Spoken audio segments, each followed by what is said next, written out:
নমস্কার, আমি ডক্টর জ্যোতিরূপ গোস্বামী। আমি একজন ক্যান্সার বিশেষজ্ঞ। কলকাতাতেই আমি কাজ করি।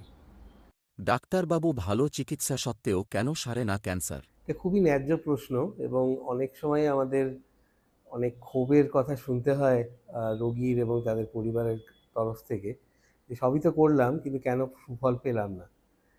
সবসময় উত্তরটা আমরা দিতে পারি না, তবে একটা অন্তত আমরা ধারণা যেটা দিতে পারি সেটা হচ্ছে যে সব ক্যান্সার এক নয় এবং সব অবস্থায় সব ক্যান্সার এক নয়।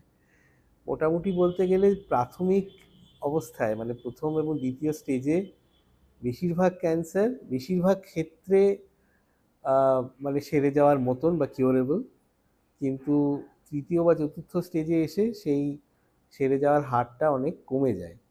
তার মানে যে প্রাথমিকভাবে সেগুলো সারে না, অথবা সেগুলো সেরে গিয়ে আবার ফেরত আসার প্রবণতা রাখে।